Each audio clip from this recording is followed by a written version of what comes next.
Hello friends, कैसे हैं? तो आज का हमारा जो क्लास होगा वो होगा 11th क्लास है, जो उसका चैप्टर नंबर 2 होगा ना। क्योंकि 11th क्लास की एनसीईआरटी एक बार आपने अगर कर लिया तो आपको ये मान लीजिए कि आप हाफ जंग जीत गए ना। तो इसमें लेखन कला और शहरी जीवन के बारे में बात करेंगे। तो इसमें हम बात करेंगे मेसोपोटामिया के बारे में। जब हम इंडस वैली सिविलाइजेशन पढ़ते हैं तो हम मेसोपोटामिया को पढ़ते हैं, मिस्र को पढ़ते हैं।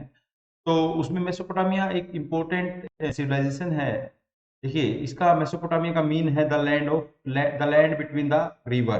कि जो मेसोपोटामिया था वो जो था वो किसके बीच में था? दो नदियां थी, दजला और फरात, है ना। उनके बीच में इसकी लोकेशन यानी ज्योग्राफी थी। और अगर आप करंट में बात करें मेसोपोटामिया का, क्या मानेंगे? इराक है ये ना। आज क्या है? इराक, सद्दाम हुसैन वाला इराक है ना। तो ये क्वेश्चन यहाँ से आया था। तो कौन सी नदियों के बीच में है ये? दजला और फरात नदियां हैं। ठीक है, तो इसकी हम बात करेंगे। तो ये प्राचीन सभ्यता थी। कई बार ये भी कहा जाता है कि जो इंडस वैली सिविलाइजेशन थी वो इसका उपनिवेश थी, लेकिन ऐसा संभव नहीं लगता, क्योंकि जो इसकी जो गलियां हैं वो टेढ़ी मेढ़ी है ना। यहाँ से जो गलियां मिली हैं वो टेढ़ी मेढ़ी हैं। सिटी है वो अनप्लान्ड है। सिटी कोई प्लानिंग नहीं थी सिटी का। अच्छी सिटीज मिली है लेकिन प्लान सिटीज नहीं मिली हैं। लेकिन इंडस वैली की सिटी है वो प्लान है। गलियां बिल्कुल ऐसे एक दूसरे को समकोण पर ऐसे काटती हैं ना, जैसे आजकल सेक्टरों में होता है। ठीक है, तो ये चीज आपको इसमें अंतर समझना पड़ेगा। तो ये समकालीन है इंडस वैली की, और इंडस वैली के साथ इसका व्यापार चलता था। मेसोपोटामिक मोर लोथल से मिली है। और इसमें सुमेरियन लेखों में जो इंडस वैली के लिए मेलुहा शब्द यूज हुआ है। मतलब दोनों के बीच में रिलेशन जरूर था। ठीक है, वो जुड़े हुए थे एक दूसरे से ट्रेड के माध्यम से। तो उसकी हम बात करेंगे। इसकी जो मुख्य बात करेंगे हम, इसके लिपि की बात करेंगे, इसकी सारी एक डिटेल से बात करेंगे, लिखते जाइएगा। मेसोपोटामिया जो है का नाम यूनानी भाषा के दो शब्दों से मिलकर बना है। मेसोस यानी मध्य, और पोटेमोस का मतलब होता है, पोटेमोस का यानी नदी से मिलकर बना है ना। तो दो नदियों के मध्य जो क्षेत्र है, यानी मेसोपोटामिया, फरात, यूफ्रेटस और टिग्रिस जो नदियां थी उनके बीच में था। आज ये इराक का गणराज्य है। कौन सा राज्य है? इराक गणराज्य है ये। ठीक है, इस बात को आप ध्यान में रखिएगा। कौन सा गणराज्य है? इराक गणराज्य है। ठीक है। और देखिए, एक और क्वेश्चन आता है कि जो ये देखो, ये क्षेत्र है, ये इसका ज्योग्राफी ये है। हाँ, ये नदियां हैं दो, है ना। यूफ्रेटस और टिग्रिस ये नदियां हैं। ये इसमें आके इसमें गिर जाता है। ठीक है। बात आपको समझ में आ गई। मेसोपोटामिया की सभ्यता संपन्नता, शहरी जीवन, विशाल, समृद्ध, साहित्य, गणित और खगोल विद्या के लिए प्रसिद्ध है। ठीक है।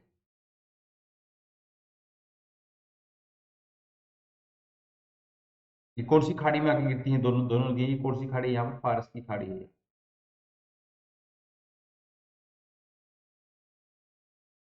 ठीक है। मेसोपोटामिया की लेखन प्रणाली और उसका साहित्य है भूमध्य सागरीय प्रदेशों और उत्तरी सीरिया और तुर्की में 2000 बीसी के बाद है।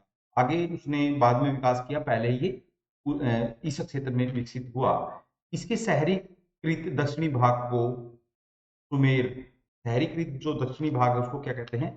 सुमेर और अक्क कहा जाता है। सुमेर, इसके जो मेसोपोटामिया का जो शहरीकृत दक्षिणी भाग था उसको क्या कहते हैं? सुमेर और अक्क के नाम से जाना जाता है। 2000 बीसी के बाद, ये क्वेश्चन पूछ लेगा, 2000 बीसी के बाद जब बेबीलोन एक महत्वपूर्ण शहर बन गया, तब दक्षिणी क्षेत्रों को बेबीलोनिया कहा गया। ये बेबीलोन है यहाँ पर, है ना। ठीक है। तो तब क्या बन गया वो? अब वहां पर अब क्या बेबीलोनिया, बेबीलोन को इस तब दक्षिणी भाग को क्या कहा गया? बेबीलोन के विकसित होने के बाद बेबीलोनिया कहा गया। ठीक है।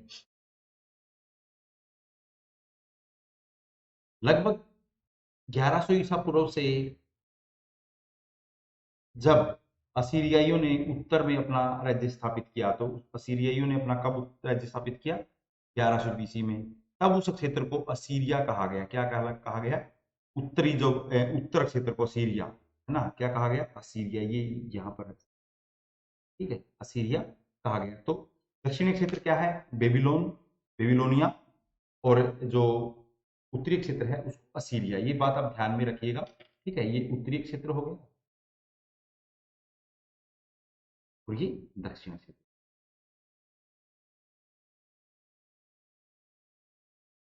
ठीक है।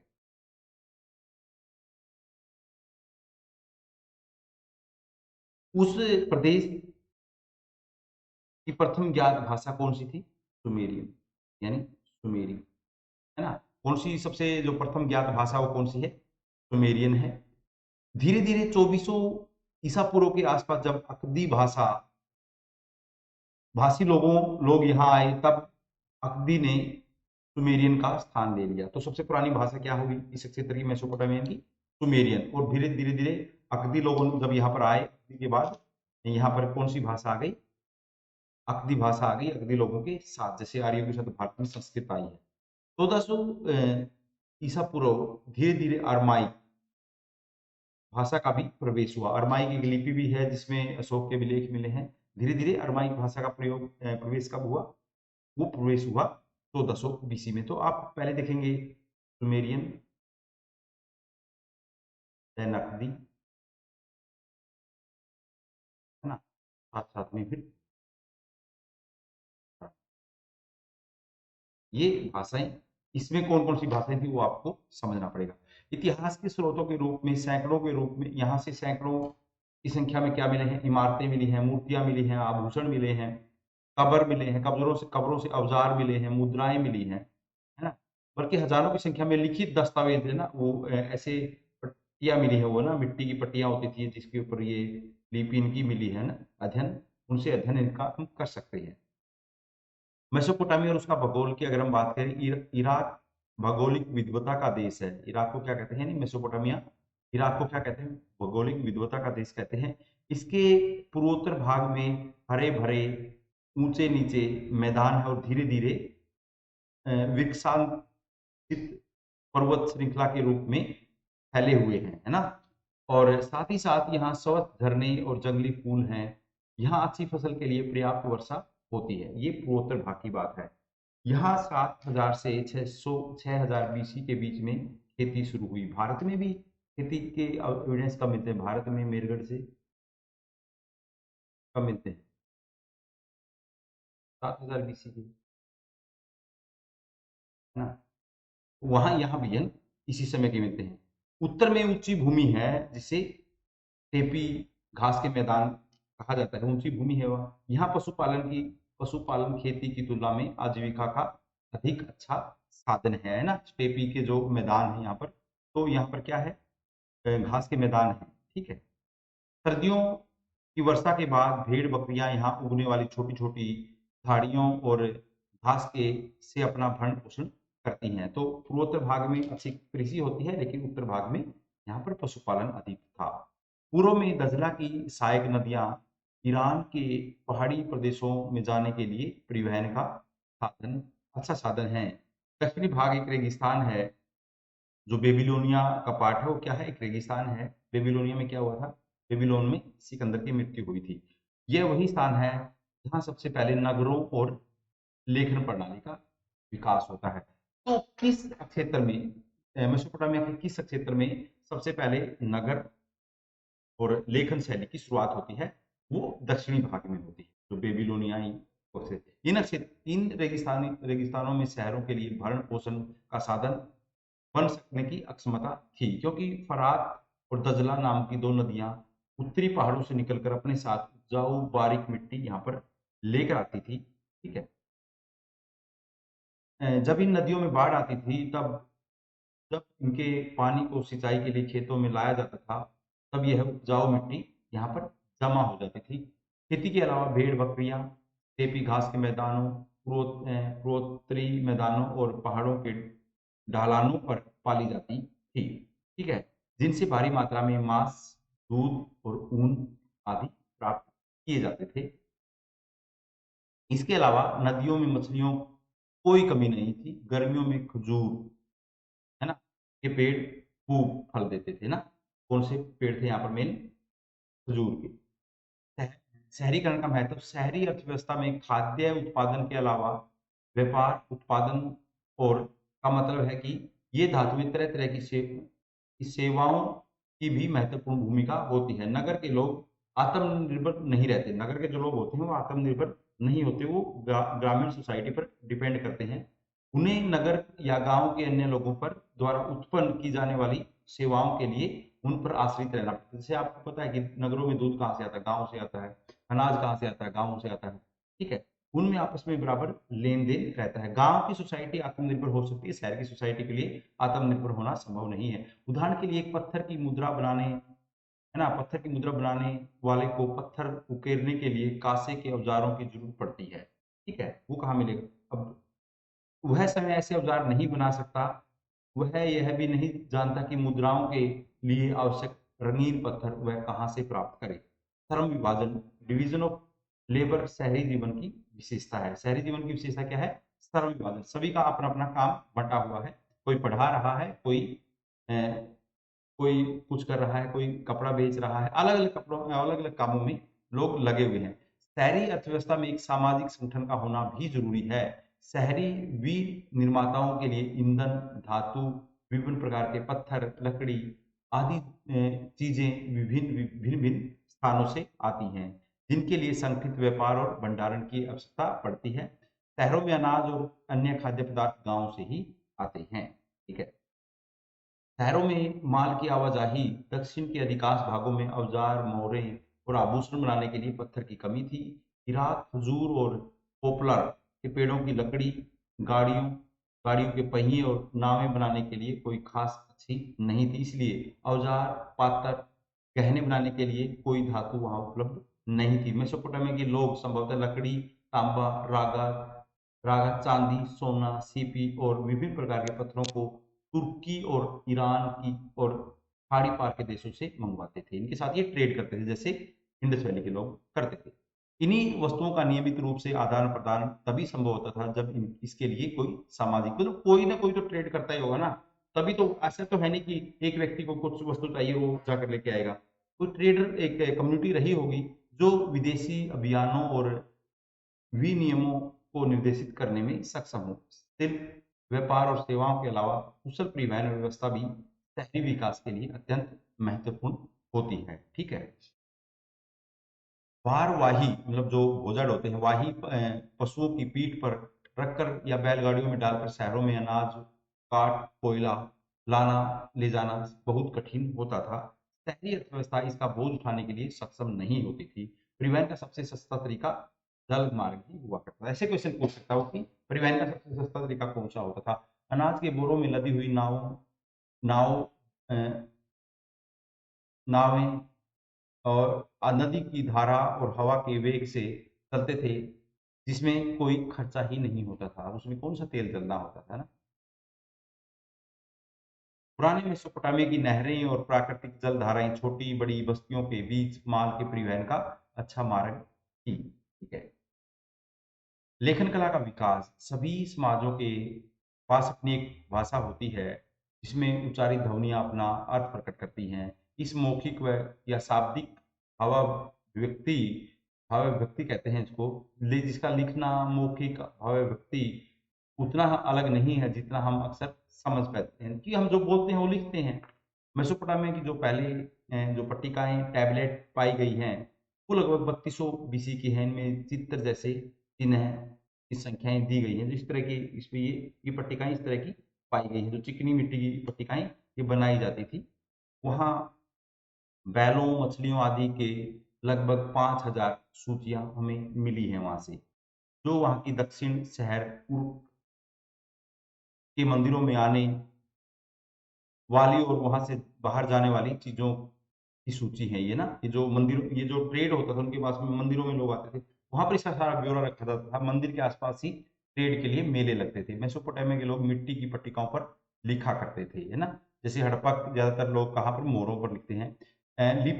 लिपिक चिकनी मिट्टी को गीला करता था और फिर उसको गोंद कर और छाप कर एक ऐसी आकार की पट्टी का निर्माण, पट्टी का रूप दे देता था जिससे वह आसानी से अपने साथ हाथ में पकड़ सके। वह सावधानी पूर्वक उसकी सतहों को चिकना बना लेता था और फिर सरकंडे की तिल्ली की नोक से वह उसकी नम चिकनी सतह पर किलाकार चिन्ह यूनिफॉर्म ना। मेसोपोटामिया की लिपि कौन सी है, किलाकार लिपि है, वो यूनिफॉर्म कहते हैं, है ना, बना देता था। ये एक बहुत टेक्निक थी, गिल्ली पर लिखा जाता था, एक बार लिख दिया तो लिख दिया, उसके बाद वो साफ नहीं होता था। जब ये पट्टिकाएं धूप में रखी जाती थी तो पक जाती थी और मिट्टी के बर्तनों जैसी ही मजबूत हो जाती थी। ऐसी पट्टी जब एक बार सूख जाती थी तो उस पर कोई नया चिन्ह दोबारा नहीं लिखा जा सकता था, मतलब वो एक बार में ही यूज हो जाती थी, उसके बाद उसका कोई यूज नहीं होता था। इस प्रकार प्रतीक सौदे के लिए चाहे वह कितना छोटा हो या बड़ा, एक अलग पट्टी का, एक अलग तरह का मतलब कागज का प्रयोग किया, इस पट्टी का प्रयोग किया जाता है, हर बार एक नई। लगभग 2600 BC के आसपास वर्ण किलाकार हो गए थे। भाषा सुमेरियन थी। अब लेखन का इस्तेमाल हिसाब किताब रखने के लिए नहीं था, है ना, बल्कि शब्द कोश बनाने, भूमि के हस्तांतरण को कानूनी मान्यता प्रदान करने, राजाओं के कार्यों का वर्णन करने और कानून में उन परिवर्तनों को उद्घोषित करने के लिए किया जाने लगा जो देश की आम जनता के लिए बनाए जाते थे। मतलब जो धीरे धीरे अब इसमें चेंज आया। मेसोपोटामिया की सबसे पुरानी भाषा सुमेरियन के स्थान पर 2400 BC में के बाद धीरे धीरे अवधी भाषा आ गई। पहली सबसे भाषा मैंने बताया था सुमेरियन सबसे पहले थी, बाद में अवधी आई। ठीक है। अवधी भाषा में किलाकार लेखन का रिवाज ईस्वी सन की पहली शताब्दी तक अर्थात 2000 से अधिक वर्षों तक चलता रहा। लेखन प्रणाली, जिस ध्वनि के लिए किलाकार, किलाक्षर या किलाकार चिन्ह प्रयोग किया जाता था वह एक अकेला व्यंजन या स्वर नहीं होता था, उसे अंग्रेजी वर्णमाला में एम या ए, लेकिन उसमें पूरा सिलेबल होता था। इस तरह से वो एक साथ कई लोग कई जुड़ते थे उसमें, एक अक्षर नहीं होता था जैसे ए बी सी डी होते हैं, कई जुड़ के बनते थे वो ना, इस तरह से होते थे। इसका एक अक्षर मतलब एक मतलब बदल, जैसे अंग्रेजी भाषा में पुट या ला या इन, तो इस तरह से वो बनता था, है ना। एक सिंगल अल्फाबेट इसमें नहीं होता जैसे इसमें दिखाया गया है। इस प्रकार मेसोपोटामिया के लिपि को सैकड़ों चिन्ह लिखने पड़ते थे, उसे गीली पट्टी पर उसके सूखने से पहले ही लिखना पड़ता था, है ना, फटाफट से लिखते थे। उसके कार्य के लिए बड़ी कुशलता की आवश्यकता होती थी, इसलिए लिखने का काम अत्यंत महत्वपूर्ण माना जाता था। मतलब पढ़े लिखे लोग चाहिए, तो उसके लिए बहुत महत्वपूर्ण कार्य था। इस प्रकार किसी भाषा विशेष की ध्वनियों को एक दृश्य के रूप में प्रस्तुत करना एक महान बौद्धिक उपलब्धि मानी जाती है। ठीक है, एक महान उपलब्धि थी है। साक्षरता, मेसोपोटामिया के बहुत कम लोग पढ़े लिखे लिख सकते थे, न केवल प्रतीकों या चिन्हों की संख्या सैकड़ों में थी, बल्कि ये कहीं अधिक पेचीदा भी थी। ये लिपि जो बहुत पेचीदा होती थी, जैसे अभी तक हम देखें तो चित्रा जो पिक्टोग्राफिक लिपि है हमारी इंडस वैली की, वो पढ़ भी नहीं सके उनको अभी तक कोई। अधिकतर लिखावट बोलने के तरीकों को दर्शाती थी। मेरे अमुक मालिक को उनका अमुक सेवक निवेदन करता है, कुछ इस तरह से इसमें लिखा गया है। दक्षिणी मेसोपोटामिया का शहरीकरण और मंदिर और राजा, 5000 ईसा पूर्व से दक्षिणी मेसोपोटामिया में बस्तियों का विकास होना अब शुरू हुआ। इन बस्तियों में से कुछ प्राचीन शहरों के रूप में, शहरों का रूप इन्होंने ले लिया। ये शहर कई तरह के होते थे जो पहले, देखिए शहर जब भी बसेंगे तो शहर के मुख्य रूप से अगर मैं आपको बताऊं तो मुख्य रूप से जो होते हैं पहले तो धार्मिक शहर होंगे, है ना, या वहाँ पर कोई धार्मिक बड़ा मंदिर होगा तो वहाँ पर एक धार्मिक शहर हो जाएगा, या प्रशासनिक शहर होंगे,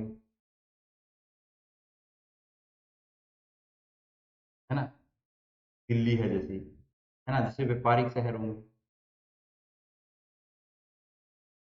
जैसे सूरत है ना, ये व्यापारिक शहर है ना। तो शहरों के बसने के ज्यादातर यही मेन रीजन होते हैं। ठीक है। एक तो जहां पर पहले मंदिर है कि चारों ओर विकसित हुए शहर, दूसरे जो व्यापार के केंद्रों के रूप में विकसित हुए है ना, शेष शाही शहर होते थे, यानी प्रशासनिक शहर। इस तरह के 3 तरह के शहर बने होते थे। बाहर से आकर बसने वाले लोगों ने अपने गांव में कुछ चुने हुए स्थानों या मंदिरों को बनाना और उनका पुनर्निर्माण करना शुरू किया। सबसे पहला ज्ञात मंदिर एक छोटा सा देवालय था जो कच्ची ईंटों का बना हुआ था। विभिन्न प्रकार के देवी देवताओं के निवास स्थान थे। जो उर, जो कि चंद्र देवता था। उर कौन सा देवता था? चंद्र देवता। याद रखना, एक क्वेश्चन में मिलेंगे आपको सीधा, उर कौन सा देवता था? चंद्र। और इनाना, जो कि एक प्रेम और युद्ध की देवी थी ना। इनाना कौन थी? वो प्रेम और युद्ध की देवी थी, है ना? इत्राना जो इसको इनाना ही बोलते हैं इसको, ये युद्ध और प्रेम की देवी माना जाता था, ठीक है? ये मंदिर समय के साथ-साथ बड़े होते गए क्योंकि उनके खुले आँगनों और के चारों ओर कई कमरे बने होते थे। तो कुछ प्रारंभिक मंदिर साधारण घरों से अलग किस्म के नहीं होते थे, क्योंकि मंदिर भी किसी देवता का घर ही समझे जाते थे। देवता पूजा का केंद्र बिंदु होता था, लोग देवी-देवताओं के लिए अन्न, दही, मछली लाते थे। आराध्य देव सैद्धांतिक रूप से खेतों, मत्स्य क्षेत्रों और स्थानीय लोगों के पशुधन का स्वामी माना जाता था, आज भी जैसे करते हैं। उपज को उत्पादित वस्तुओं में बदलने की प्रक्रिया यहीं की जाती थी। मतलब यहाँ पर एक मेला टाइप लगते थे, तो उपज लेके आते थे और वो आपस में इनका बार्टर सिस्टम हो जाता था। घर परिवार से ऊपर के स्तर के व्यवस्थापक व्यापारियों की नियोक्ता अन्न, हल जोतने वाले पशुओं, रोटी, जौ की शराब, मछली आदि के आवंटन और वितरण के लिखित अभिलेख मिले हैं। मेसोपोटामिया के मंदिरों के निर्माण और रखरखाव में राजाओं की भूमिका मुख्य होती थी।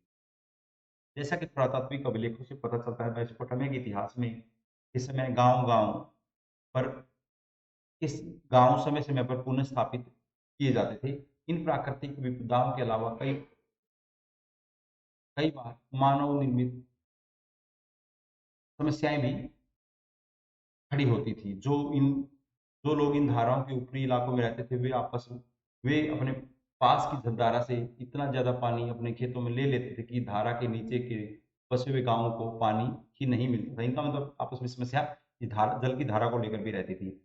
जब इन क्षेत्रों में लंबे समय तक लड़ाइयाँ चलती थी, तो मुखिया लड़ाई जीतते थे। वे अपने साथियों और अनुयायियों को लूट का माल बाँट कर खुश कर देते थे, मतलब जैसे खम्स जिसको कहते हैं। हारे हुए समूह ऐसे लोगों को बंदी बनाकर उनको अपने साथ ले आते थे, उनको दास बना लेते थे। उस समय के विजेता मुखियाओं ने कीमती भेंटों को देवताओं पर अर्पित करना शुरू कर दिया, जिससे कि समुदायों ने मंदिरों की सुंदरता धीरे-धीरे बढ़ती गई, है ना? इन्होंने उन्होंने लोगों को उत्कृष्ट पत्थरों और धातुओं को लाने के लिए भेजा, जो देवता और समुदाय को लाभ पहुँचा सकते थे। मंदिर की धन संपदा के वितरण का और मंदिरों में आने जाने वाली वस्तुओं का हिसाब-किताब रखकर प्रभावी तरीके से संचालन किया कर सके। युद्ध बंदियों और स्थानीय लोगों को अनिवार्य रूप से मंदिरों और तथा प्रत्यक्ष रूप से शासक का काम करना पड़ता था। कृषि कर भले ही न देना पड़े, पर काम करना अनिवार्य था, यानी विशिष्टि बेगार करना ज़रूरी था, है ना? जिन्हें काम पर लगाया जाता था, उन्हें काम के बदले अनाज भी दिया जाता था कई बार। एक अनुमान के अनुसार इन मंदिरों में से एक मंदिर को बनाने के लिए 1500 आदमियों ने 5 साल तक प्रतिदिन 10 घंटे काम किया। अब देखो काम और समय का सवाल आ गया। शासक के हुक्म से आम लोग पत्थर खोदने, धातु खनिज लाने, मिट्टी से ईंट तैयार करने और मंदिर में लगाने और सुदूर देशों में जाकर मंदिर के लिए उपयुक्त सामान लाने के काम में जुटे रहते थे। सैकड़ों लोगों को चिकनी मिट्टी की शंकु बनाने और पकाने में के काम में लगाया गया था। इन शंकुओं को भिन्न-भिन्न रंगों में रंग कर मंदिरों की दीवारों में लगाया जाता था, जिससे वे दीवारें विभिन्न रंगों से सुशोभित हो जाती थी। मतलब जनता को काम मिला रहता था, मनरेगा कर रखा था इन्होंने। शहरी जीवन मेसोपोटामिया के समाज में एकल परिवार को ही आदर्श माना जाता था। हालांकि एक शादीशुदा बेटा, उसका परिवार अक्सर अपने माता-पिता के साथ ही रहा करते थे। पिता परिवार का मुखिया होता था। हमें विवाह की प्रक्रिया व विधि के बारे में कुछ जानकारी मिली है। विवाह करने की इच्छा के बारे में घोषणा की जाती थी और वधू के माता-पिता उसके विवाह के लिए अपनी सहमति देते थे। ठीक है? इसके बाद ही वर पक्ष अपने लोग वधू को कुछ उपहार देते थे, जब विवाह की रस्म पूरी हो जाती थी। देख लो अब जब कितना चेंज था। तब दोनों पक्ष की ओर से उपहारों का आदान-प्रदान किया जाता था और वे एक साथ बैठकर भोजन करते थे और फिर मंदिर में जाकर भेंट चढ़ाते थे। अब तो एक ही तरफ से उपहार लिए जाते हैं, दूसरी तरफ लड़के वाला कुछ नहीं देगा। उर उन नगरों में से एक था जहाँ सबसे पहले खुदाई की गई। कहाँ पर खुदाई हुई है? उर में खुदाई हुई है। उसमें टेढ़ी-मेढ़ी संकरी गलियाँ भी पाई गई हैं, जिससे ये पता चलता है कि पहिए वाली गाड़ियाँ वहाँ के अनेक घरों तक नहीं पहुँच सकती थी, है ना? अनाज के बोरे और ईंधन के गट्ठे संभवतः गधे पर लादकर घर के अंदर ले जाए जाते थे। पतली व घुमावदार गलियां घरों के भूखंडों का एक जैसा आकार न होने से यह निष्कर्ष निकाला जाता है कि यहाँ पर नगर नियोजन पद्धति का अभाव था। जैसे इंडस वैली में नगर नियोजन था, उससे मतलब ये पिछड़ी हुई थी। वहां गलियों के किनारे जल निकासी के लिए तरह तरह की नालियां नहीं थी, जैसे कि उसके समकालीन मोहनजोदड़ो में पाई गई हैं, बल्कि जल निकासी की नालियां और मिट्टी की नालियां उर नगर के घरों के भीतरी आंगन में पाई गई हैं, इनमें तो पाई गई, जिसे समझा जा सकता है कि घरों की छतों का ढलान भीतर की ओर होता था। मतलब आंगन की बाहर नहीं आता था पानी, अंदर की ओर जाता था, क्योंकि पानी को वो यूज कर लेते थे। और वर्षा का पानी निकास नालियों के माध्यम से भीतरी आंगनों में बने हुए होजों में ले जाया जाता था, जिसको बाद में यूज करते। ऐसा भी प्रतीत होता है कि लोग अपने घरों का सारा कूड़ा करकट बुहार कर गलियों में डाल देते थे ना, जहां वह आने जाने वाले लोगों के लिए पैरों के नीचे आता रहता था। इस प्रकार बाहर कूड़ा डालते रहने से गलियों की सतह क्या हो जाती थी, ऊंची हो जाती थी, जिसके कारण कुछ समय बाद घरों की दहलीजों को भी ऊंचा उठाया जाता था, ताकि वर्षा के कीचड़ बहकर पानी घरों के बाहर मतलब घरों के अंदर ना आ सकें। कमरों के अंदर रोशनी खिड़कियों से नहीं बल्कि उन दरवाजों से होकर आती थी जो आंगन में खुला करते थे। इससे घरों के परिवारों में गोपनीयता बनी रहती थी। देखिए, आपको पता है कि इंडस वैली के ज़्यादातर जो मकान हैं, वो भी आंगन की ओर खुलते हैं। सड़क की ओर दरवाज़ा कहाँ से मिला है? सड़क की ओर इंडस वैली में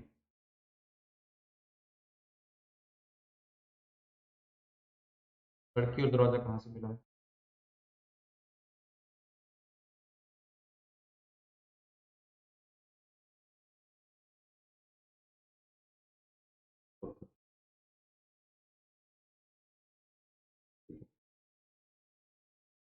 घरों के बारे में ये कई तरह के अंधविश्वास प्रचलित थे, जिनके विषय में पूर्व में पाई गई खून अपशकुन संबंधी बातें पट्टिकाओं पर लिखी गई है ना, अभी भी बहुत से अंधविश्वास प्रसिद्ध हैं।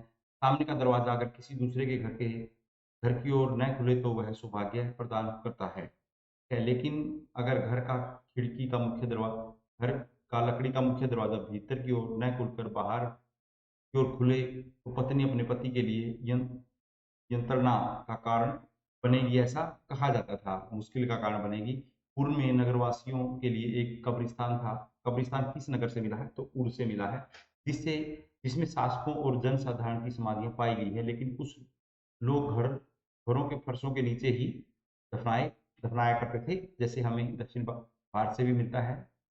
पशु चारा के क्षेत्रों में एक व्यापारिक नगर 2000 बीसी के आसपास मारी नगर शाही राजधानी के रूप में खूब फला फूला। मारी नगर दक्षिण के उस मैदानी भाग में स्थित नहीं था जहां खेती की पैदावार भरपूर होती थी, बल्कि वह फरात नदी के उर्ध्वा उर्ध्व धारा पर स्थित है। इस ऊपरी क्षेत्र में खेती और पशुपालन साथ साथ चलते थे। ठीक है। पशु चारकों को अब अनाज धातु के औजार आदि की जरूरत पड़ती थी, तब वे अपने पशुओं और उनके पनीर चमड़ा मांस आदि के बदले में चीजें प्राप्त करते थे। बाड़े में रखे जाने वाले पशुओं के गोबर से बनी खाद भी किसानों के लिए उपयोग होती थी। फिर भी किसानों और गडरियों के बीच कई प्रकार के झगड़े होते रहते थे पशुओं को लेकर।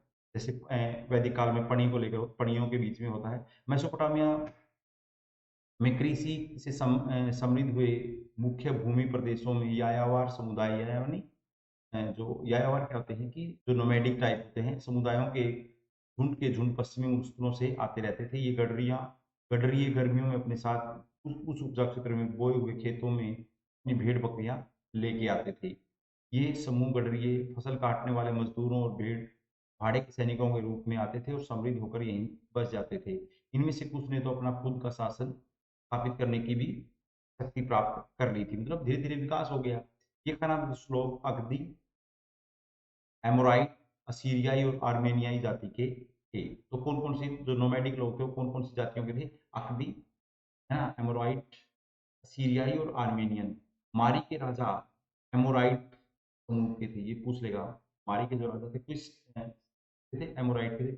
उनकी पोशाक वहां के मूल निवासियों से भिन्न होती थी और उन्होंने मेसोपोटामिया की देवी देवताओं का आदर ही नहीं किया, बल्कि स्टेपीय क्षेत्र के देवता कौन से थे, डैगन के लिए मारी नगर में एक मंदिर बनवाया। तो मंदिर कहाँ से मिलता है, मारी नगर से मंदिर मिलता है। इस प्रकार मेसोपोटामिया का समाज और वहाँ की संस्कृति भिन्न भिन्न समुदायों के लोगों और संस्कृतियों के लिए खुली थी, और संभवतः विभिन्न जातियों और समुदाय के लोग परस्पर मिश्रण से ही वहाँ की सभ्यता में जीवन शक्ति उत्पन्न हो गई, वहाँ की अलग मतलब एक कंपोजिट कल्चर यहाँ पर पैदा हुई। मारी के राजाओं को सदा तर्क और सावधान रहना पड़ता था। विभिन्न जनजातियों के चरवाहों को राज्य में चलने फिरने की इजाजत तो थी, परंतु उन पर कड़ी नजर रखी जाती थी। राजाओं और उनके पदाधिकारियों के बीच हुए पत्थर व्यवहार में अक्सर इन पशुचारकों की गतिविधियों के बारे में उल्लेख है। मारी नगर एक अत्यंत महत्वपूर्ण व्यापारिक स्थल था। यहाँ से होकर लकड़ी, तांबा, रागा, तेल, मदिरा, अन्य कई किस्म के माल नावों के जरिए फरात नदी के रास्ते दक्षिण और तुर्की, सीरिया और लेबनान के ऊंचे इलाकों के बीच ले जाए जाते थे ना। दक्षिणी नगरों को घिसाई पिसाई के पत्थर, चक्कियां, लकड़ी, शराब, तेल के पीपे ले जाने वाले जलपोत मारी में रुका करते थे। मारी के अधिकारी जलपोतों पर जाया करते थे, उस पर लदे हुए सामान की जांच करते थे। एक नदी में 300 मदिरा के पीपे रखे जा सकते थे। उसे आगे बढ़ने की इजाजत देने से पहले उसमें लदे माल की जांच की, नदी में नहीं, एक नाव में उससे 10% कर वसूल किया जाता था। यद्यपि मारी राज्य सैनिक दृष्टि से उतना सबल नहीं था, परंतु व्यापारिक रूप से वो समृद्ध नगर था, है ना। लेखन कला की देन, संभवतः मेसोपोटामिया की दुनिया की सबसे बड़ी देन क्या है, वो काल गणना है और गणित की विद्वतापूर्ण परंपरा, है ना। तो काल गणना मेसोपोटामिया की विश्व को सबसे बड़ी देन है। 1800 ईसा पूर्व के आसपास कुछ पट्टिकाएं मिली, है ना। इनमें गुणा भाग की तालिकाएं, वर्ग और वर्गमूल और चक्रवृद्धि ब्याज की सारणियां दी गई हैं। उस समय के विद्यार्थियों को इस प्रकार के सवाल हल करने थे। अगर एक खेत का क्षेत्रफल इतना है और वह एक उंगल गहरे पानी में डूब जाता है, तो संपूर्ण पानी का आयतन बताओ। क्या सवाल है यार, है ना। पृथ्वी के चारों ओर चंद्रमा की परिक्रमा के अनुसार पूरे वर्ष को 12 महीनों में चंद्रमा की, देखो ये नोट कर ले, किसकी गति के अनुसार, चंद्रमा की गति के अनुसार। जो हिजरी संवत है, हम बाद में देखेंगे ना, हिजरी संवत है वो भी चंद्रमा से ही ड्राइव हुआ है। 12 महीनों में और विभाजन होता था। एक महीने का 4 सप्ताह में विभाजन होता था। एक दिन 24 घंटों में और 1 घंटा 60 मिनटों में विभाजन यहीं से हमें मिला है। ये सब जो आज हमारी रोजमर्रा की जिंदगी है, वो मेसोपोटामिया वासियों से हमें मिला है, नोट कर लें। जब कभी सूर्य और चंद्र ग्रहण होते थे, तो वर्ष, मास, दिन के अनुसार उनके घटित होने का हिसाब रखा जाता है। इस प्रकार रात को आकाश के तारों और तारामंडल की स्थिति पर बराबर नजर रखते हुए इनका हिसाब किया जाता था। मेसोपोटामिया की इन महत्वपूर्ण उपलब्धियों से ही में से एक यह भी उपलब्धि संभव मेसोपोटामिया की महत्वपूर्ण उपलब्धियों में से एक भी उपलब्धि संभव नहीं होती यदि लेखन की कला और विद्यालयों जैसी संस्थाओं का अभाव होता, क्योंकि वो हमारे तक पहुंच नहीं पाती। जहाँ विद्यार्थीगण पुरानी लिखित पट्टिकाओं को पढ़ते और उनकी नकल करते थे, और जहाँ कुछ छात्रों को साधारण प्रशासन का हिसाब किताब रखने के वाले लेखाकार न बनाकर ऐसा प्रतिभा संपन्न व्यक्ति बनाया जाता है जो अपने पूर्वजों के बौद्धिक उपलब्धियों का को आगे बढ़ा सके। एक ये देखिए, ये एक स्त्री का सिर है, ये कहाँ से मिला है, 3000 बीसी में उरुक नगर से मिला है। संगमरमर का तराश कर इसको बनाया गया है ना। ये सिर कहाँ से मिला है, ये क्वेश्चन में आया था, इसलिए मैंने इसको लगाया है। ठीक है, तो इसकी हम आगे बात करेंगे। तो इसका फर्स्ट पार्ट ये था, सेकंड पार्ट इसके एमसीक्यू इसमें करेंगे। Thank you.